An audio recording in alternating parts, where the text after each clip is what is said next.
1998, la France célébrait d'un seul élan la victoire de son équipe de football sur la prestigieuse équipe du Brésil et le triomphe de la diversité sur l'uniformité et la frilosité culturelle.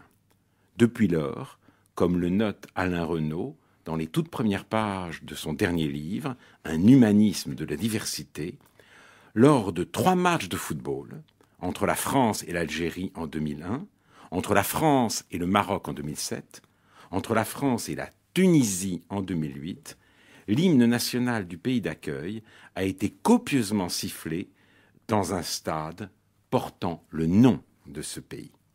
Je voudrais demander pour commencer à Alain Renaud quel sens revêtent à leurs yeux ces incidents.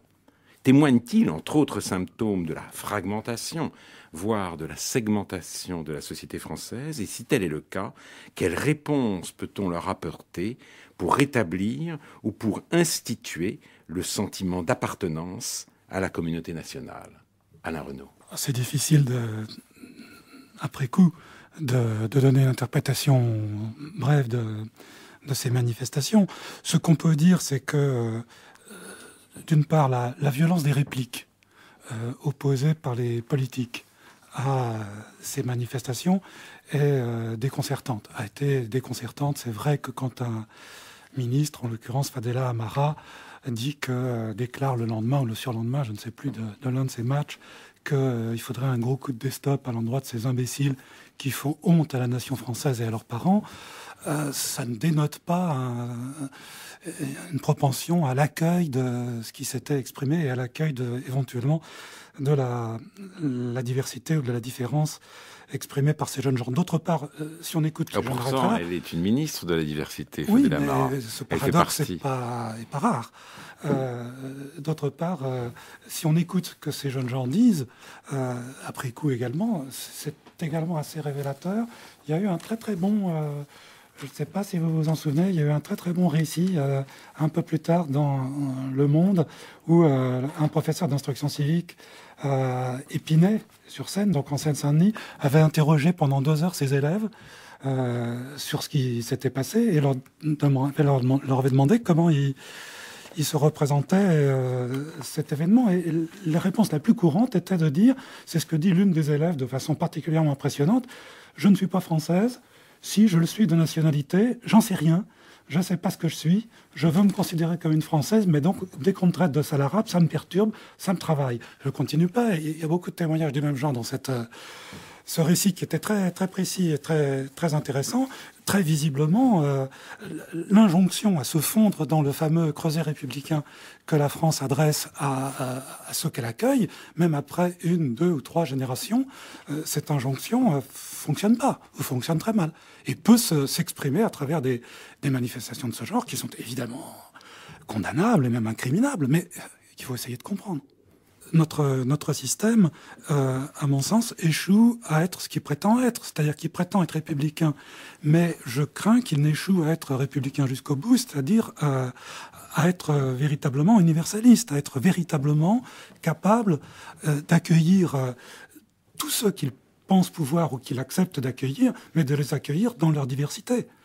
Être universaliste, c'est pas demander, c'est pas adresser à ceux qu'on accueille une injonction mimétique, une injonction à se fondre dans une similarité, dans une identité commune sans différence. C'est accueillir toute forme de diversité à condition qu'elle réponde à certaines conditions qu'on peut alors fixer par la loi. La loi de 2008 sur la question recense 18 paramètres de diversité. On ne va pas les énumérer tous, mais auxquels correspondent des discriminations possibles. Et parmi ces 18 paramètres, il y a l'origine, le sexe, les mœurs, l'identité sexuelle, l'âge, la situation familiale, les caractéristiques ethniques, les langues, etc. J'arrête.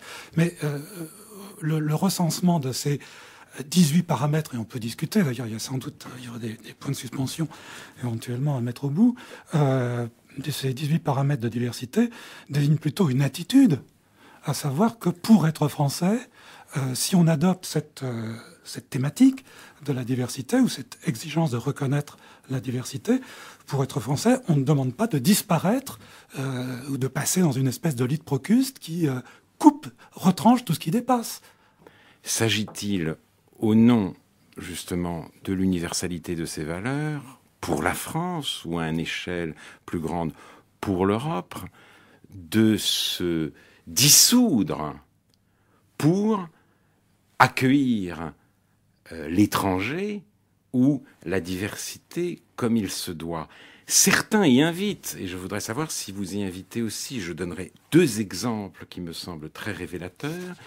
Gianni Vattimo, dans son livre « Après la chrétienté », et Ulrich Beck, dans un livre intitulé « Qu'est-ce que le cosmopolitisme ?» Alors, Gianni Vattimo parle de religion, mais justement là, il a un slogan, et c'est un slogan intéressant, parce que ça vous amènera peut-être à spécifier ce que vous entendez par universalisme. Il dit, il faut passer pour la religion de l'universalisme à l'hospitalité. Et il dit, si elle veut se concrétiser sous la forme de l'hospitalité, dit Vattimo, donc l'identité du chrétien dans le dialogue interculturel ne peut que se réduire presque totalement à prêter écoute à ses hôtes et à leur laisser la parole. Et Ulrich Beck, dans son livre « Qu'est-ce que le cosmopolitisme ?» dit « L'image de l'homme européen n'est pas celle d'un homme bon, ce qu'évidemment tout le monde est prêt à lui accorder, c'est une image à proprement parler dépourvue de toute qualité humaine, anti-essentialiste. Cette indétermination radicale est une caractéristique essentielle du projet européen. Donc, d'ailleurs, de l'indétermination radicale, il va à l'ouverture radicale. Mais si on veut s'ouvrir totalement à tous les vents de l'altérité, alors peut-être faut-il faire, au bout du compte, abstraction de soi-même. Est-ce cela l'universalisme pour vous, Alain Renaud? Non, enfin, comme vous savez, depuis toujours et particulièrement dans ce livre, je défends une forme d'universalisme et je ne cède à aucun différentialisme absolu ni radical.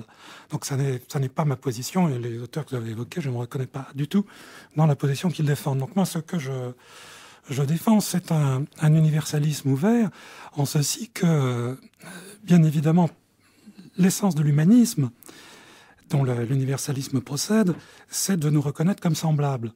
Simplement, qu'avons-nous de semblables? Si nous défendons que ce que les êtres humains ont de semblable, c'est une essence dont on va, pour ainsi dire, recenser, lister les caractéristiques, animales raisonnables, etc., etc. À ce moment-là, on va faire fonctionner cette essence, ou cette nature, ou cette définition de l'être humain, comme le lit de Procuste que j'évoquais à l'instant, et tous ceux qui ne rentreront pas dedans seront posés comme hors humanité. Et dans ce cas-là, on a un concept dur, dogmatique de l'universalisme, qui a pu avoir des liens, et qui peut encore avoir des liens complexes, subtils, avec des formes de racialisation, d'exclusion, etc. Donc contre cela, je défends un universalisme ouvert qui, tout en reconnaissant ce que nous avons d'intrinsèquement en tant qu'humains dissemblables, divers, pose que nous avons néanmoins quelque chose en commun, qui est la liberté, qui est la capacité de s'arracher à une identité ou une essence à laquelle nous serions rivés. Donc je défends un universalisme vide, si vous voulez, sans essence. Alain Renaud. Il y a ce poème célèbre de Ronsard, « Mignonne, allons voir si la rose hein, cueillez, cueillez votre jeunesse, comme à cette fleur la vieillesse fera ternir votre beauté ». Et dans ce dernier rapport, la haute autorité de lutte contre les discriminations écrit « Certains textes pourraient contenir des stéréotypes. Par exemple, en français, le poème de Ronsard, « Mignonne, allons voir si la rose » est étudié par tous les élèves. Toutefois, ce texte véhicule une image somme toute très négative des seniors. Il serait intéressant de pouvoir mesurer combien de textes proposés aux élèves présentent ce type de stéréotypes et chercher d'autres textes présentant une image plus positive des seniors pour contrebalancer ces stéréotypes. Voilà un exemple qu'on peut verser au départ de lutte contre la discrimination, des discriminations dont vous avez dressé une liste non exhaustive tout à l'heure. Alain Oui, Renaud. vous savez, je ne crois pas que ce soit à l'occasion de l'étude du poème de Ronsard ou à l'occasion de ce qui se passe à l'école que les petits-enfants qui vivent en France et qui sont issus d'ailleurs, ou qui vivent dans certains départements français d'outre-mer, peuvent avoir une représentation problématique de ce qu'est leur pays et de ce que fait la République. Quand on retient simplement que durant la traite des Noirs, c'est-à-dire la première colonisation, il y a 10 à 15 millions de déportés issus d'Afrique dans ce que sont devenus les départements d'outre-mer, c'est pas rien. Alors je veux bien qu'on oublie, qu'on ne rappelle pas, qu'on n'en fasse pas état. On en fait beaucoup état, quand même. Depuis quelques années, on en fait beaucoup sûrement état. Pas trop. Non, j'ai jamais dit trop, mais on en fait état. Nul ne peut dire qu'on n'en parle pas. Quand, pour la deuxième colonisation, c'est-à-dire la colonisation européenne et également française du 19e siècle, les historiens font apparaître que pendant la phase qui va de 1860 à 1900, il y a eu dans les pays d'Afrique subsaharienne 40 millions de baisses démographiques. 40 millions d'habitants, en quelque sorte, qui sont des générations qui ne sont pas nées, ou qui ont manqué, les générations manquantes. Il s'est passé dans cette phase qu'on nous décrit comme ayant eu des effets positifs, des effets globalement positifs. Il s'est passé tout de même un certain nombre de phénomènes. Donc il ne faut pas attendre. Mais quand vous dites on nous décrit comme ayant des effets globalement positifs, lorsque certains députés se sont risqués à le faire, la protestation a été unanime. Donc le discours majoritaire actuel n'est pas un discours qui célèbre les vertus de la colonisation. C'est plutôt un discours qui met en cause la colonisation. Alain Renaud. Enfin, la loi du 23 février 2005, qui est le dernier texte législatif sur la question, souligne le rôle positif de la colonisation et demande qu'on la prenne à l'école. Voilà. Je dis qu'en contrepoint de ça, il faut rappeler que le rôle positif de la colonisation, c'est largement à contrebalancer par 10 à 15 millions de déportés durant la traite et par 40 millions de baisse démographique sur 40 ans pendant la deuxième colonisation. Et par l'étayage de ces pratiques sur un discours républicain qui est celui que tenait Jules Ferry à l'Assemblée nationale le 28 juillet 1885, à savoir qu'il y a, je rappelle cette phrase extraordinaire, il y a pour les races supérieures un droit à coloniser, parce qu'il y a un devoir pour elles de diffuser la civilisation.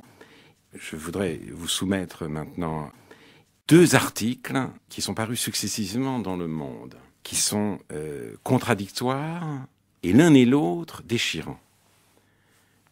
Je ne les cite pas dans l'ordre de la parution. Donc, le dernier paru est de Moustapha Kessous. C'est un journaliste du Monde, très jeune journaliste, et qui a fait état, à la demande d'ailleurs de sa rédaction, de tous les problèmes qu'il avait aujourd'hui en France, parce qu'il était qui il était. Alors il dit, je ne donne plus mon prénom lorsque je prends un rendez-vous, mais lorsque j'arrive quelquefois au lieu de rendez-vous, on ne pense pas que je suis le journaliste, on pense que je suis le chauffeur du journaliste. Il fait la liste, et en effet, elle est impressionnante, des avanies, des brimades, des vexations dont il est constamment victime. Et à la fin, il a une sorte de cri du cœur. Voilà, on me considère comme un Arabe, comme un Beurre, comme un Algérien éventuellement. Jamais comme un Français tout simplement. Il aspire à être un Français tout simplement. Mais quelques jours auparavant, était paru un autre article, dans le même journal, signé de Luc Bronner.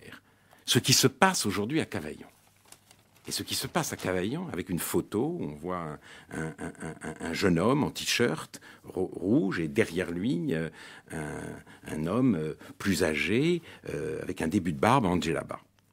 Dégradation, incident en série, agression dans cette ville qui est le siège de violences urbaines, petite ville, continue. Des dégradations ont visé la plupart des institutions présentes sur le quartier. Le centre médico-social a vu son portail enfoncé par un camion bélier qui a ensuite été incendié devant le bâtiment. La façade d'une banque a été partiellement brûlée. Le centre communal d'action sociale a subi des dégradations et les violences contre les employés de l'office HLM sont telles qu'ils disent désormais venir dans le quartier la peur au ventre. Et on sait que l'injure « sale français » est extrêmement répandue dans ces lieux-là. Alors, comment penser ensemble ces 2 témoignages? Et croyez-vous, Alain Renaud, que c'est par plus de repentance quant à la responsabilité française dans la colonisation que on pourra répondre à une telle violence, une telle haine, une telle allergie? D'abord, je pense que le premier type d'incident que vous évoquez, de la personne qui ne peut pas dire son prénom s'il souhaite être recruté ou s'il ne pense pas être traité comme le chauffeur, explique en très grande partie le second. Bon, explique en très grande partie le second. On pourrait prendre d'autres exemples. Il n'y a pas qu'une forme de diversité. Il n'y a pas que la diversité ethnoculturelle. Il y a la diversité des genres ou la diversité des sexes.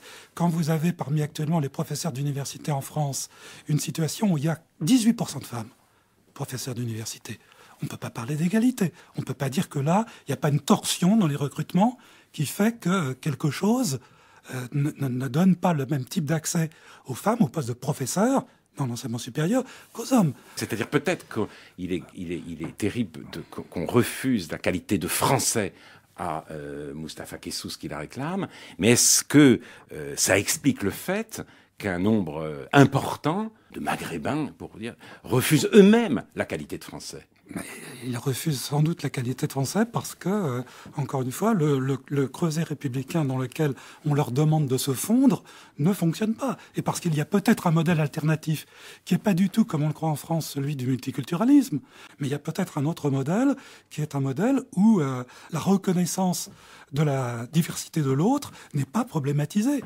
J'évoque assez longuement dans ce livre les positions d'Édouard Glissant, un modèle de métissage, de combinatoire des appartenances qui ne fige pas les groupes culturels en communautés closes.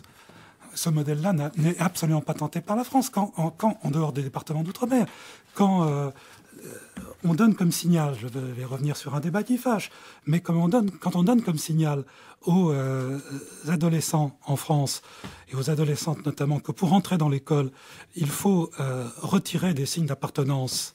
Quand on donne ce signal-là, on leur demande d'être comme les autres, de ne pas être ce qu'ils sont. Je ne vois pas comment ça va faire bouger les choses que de dire à des adolescents, à une génération, de dire vous ne serez pas différents, il faut que vous ne soyez pas différents. Mais ils ont des différences dans lesquelles ils se reconnaissent. Votre démarche à vous, c'est une intégration par assimilation, non seulement politique, ce avec quoi nous sommes évidemment tous d'accord, mais en tirant de l'assimilation politique une assimilation culturelle qui fait disparaître les gens. J'aurais, moi, 2 questions à poser. En quoi la diversité, Alain Renaud, est-elle une réponse à l'incivilité? Et faut-il, au nom de la diversité, transformer la France en auberge espagnole? Dans la nouvelle version, la tentative qui n'est pas la mienne, que je ne pratique pas, mais de donner une nouvelle version du triptyque républicain, liberté, égalité, fraternité, en remplaçant fraternité par diversité. Diversité vient en 3. De toute façon, si on adoptait ça, diversité viendrait en 3, et donc jouerait le rôle d'une autre, en quelque sorte, d'une autre représentation, d'un autre symbole de ce qu'exprimait la fraternité, c'est-à-dire au fond une dimension de solidarité. Je crois que c'est assez bien vu, parce que il ne s'agit pas du tout de toucher aux 2 principes fondamentaux de l'égalité et de la liberté. Les politiques doivent être avant tout des politiques antidiscriminatoires, de lutte contre les discriminations. De ce point de vue-là, je pense, et la conclusion de mon livre va dans ce sens, je ne pense pas qu'il y ait grand-chose pour l'État à faire de plus que ce qu'il fait en luttant contre les discriminations. Maintenant, la problématique de la diversité se situe, à mon avis, un peu sur un autre terrain. Il faut observer que c'est une démarche qui concerne avant tout, avec certes une initiative politique, mais c'est une démarche qui concerne avant tout la société civile, les entreprises, les services publics, où on a incité, on a fait appel, au fond, aux entreprises et aux services publics pour signer cette charte de la diversité qui constitue un engagement en quelque sorte éthique ou moral à faire place, autant que faire se peut, à ce cas de divers, ce cas de diversifier, pas seulement culturellement, notre population. Je ne vois pas en quoi, si vous voulez, un ajout pendant la forme d'engagement, en quelque sorte d'engagement moraux, d'engagement éthique, à être plus ouvert à ce que la population a de divers, aussi bien culturellement que génériquement ou dans d'autres registres. Je pense à la question du handicap, ne constituerait pas une étape supplémentaire sur la voie d'un nouvel approfondissement de l'exigence de solidarité qu'autrefois nous exprimions par l'idée de fraternité qui signifiait que nous étions au fond tous mêmes, issus des mêmes, et qu'on peut exprimer d'une autre manière, peut-être plus parlante aujourd'hui, sous la forme de la diversité. Mais Alain Renaud, à un moment donné, vous dites que l'une des perspectives de votre livre, c'est de reconnaître la diversité comme une valeur. Et puis, vous vous étonnez que la formation à la diversité et l'information sur celle-ci soit si peu répandue dans l'enseignement. Il est toujours stupéfiant pour moi que l'école consacre autant de temps à faire découvrir aux jeunes Français les beautés du fucus vésiculeux ou les mystères de la sexualité de langoustine, et aussi peu à une exploration méthodique de la diversité humaine et des questions qu'elle soulève. Mais là, moi, j'ai une question à vous poser. Parce que si vous dites que la diversité est une valeur, vous vous interdisez de réfléchir précisément aux questions qu'elle soulève. Elle est à la fois le fait et l'idéal, ce qui ne nous permet pas de prendre une distance par rapport au monde dans lequel nous sommes immergés. Les diversités est-elle une valeur, ou avons-nous les moyens de juger de la valeur de la diversité? Et si la diversité est une valeur, cela veut dire, comme l'a prétendu d'ailleurs, proclamé en tout cas le président Chirac lors de l'inauguration du musée des Arts Premiers, c'est que toutes les cultures se valent. Alors comment allons-nous faire pour continuer d'enseigner ce que nous appelons la culture? Non pas la nôtre, mais la culture. Et la part que la Français a pris dans l'enseignement de cette culture. Et tout cela, est-ce possible si vous dites à la fois il faut enseigner le fait de la diversité, mais la diversité est une valeur? Écoutez, toutes les... Alain Renaud. Précisément parce que je ne suis pas diversitariste, si vous voulez, parce que je ne fais pas de la diversité un emblème, je défends un universalisme ouvert à ce par quoi, en tant qu'être humain, nous sommes à la fois semblables et dissemblables. Donc j'ai deux adversaires, si vous voulez, qui sont un universalisme dogmatique négateur des différences, appelant à faire abstraction de ce par quoi nous ne sommes pas superposables, interchangeables, et mon deuxième adversaire, c'est un différentialisme dogmatique de type romantique, si vous voulez, figeant les cultures sur elles-mêmes et les fermant les unes aux autres. Et donc, il me semble que de ce point de vue-là, si dans l'école, nous apprenons aux enfants et aux élèves plus généralement la diversité des cultures, leur histoire, nous ne leur apprenons pas à considérer qu'elles sont équivalentes. Ce n'est pas parce qu'on apprend la diversité des cultures qu'on n'acquiert pas des moyens d'apprécier, d'évaluer ce qui fait qu'une culture peut contenir des éléments de barbarie alors que d'autres ne contiennent pas. Moi, je ne défends pas la thèse selon laquelle toutes les cultures ont droit à un égal respect. Alors, je défends pas ça. Alors, merci de cette précision, elle est en effet très éclairante. Mais vous dites, vous avez deux adversaires, mais que faites-vous dans votre schéma de cette forme de particularisme qui est en effet la civilisation française? C'est-à-dire, est-ce qu'il faut le sacrifier, cet héritage, justement, à la diversité, ou est-ce qu'il faut exiger de ceux qui viennent sur ce territoire que, précisément, ils le respectent et ils l'intériorisent? Mais si vous voulez, le problème actuellement, c'est quand même plutôt celui de protéger la diversité, y compris la diversité nationale. C'est-à-dire, nous sommes dans une situation de mondialisation, de globalisation, où l'un des objectifs, c'est dans le contexte en question qu'est apparue la thématique de la diversité dans les rapports du PNUD et du Programme des Nations Unies pour le développement, et de protéger ce qui reste de divers dans un monde s'uniformisant. La diversité civilisationnelle française, il faut la protéger aussi vis-à-vis de ce qui l'efface, comme vis-à-vis de ce qu'elle-même, sous l'effet de politiques qu'elle a parfois pratiquées, elle efface en elle. Donc je pense par exemple que vis-à-vis de l'anglo-conformité, défendre aujourd'hui la pratique du français comme langue, résister en tant qu'universitaire au fait qu'on nous impose de plus en plus d'écrire nos articles en anglais, est un élément de lutte en faveur de la diversité aussi important que celui qu'on a évoqué dans cette émission.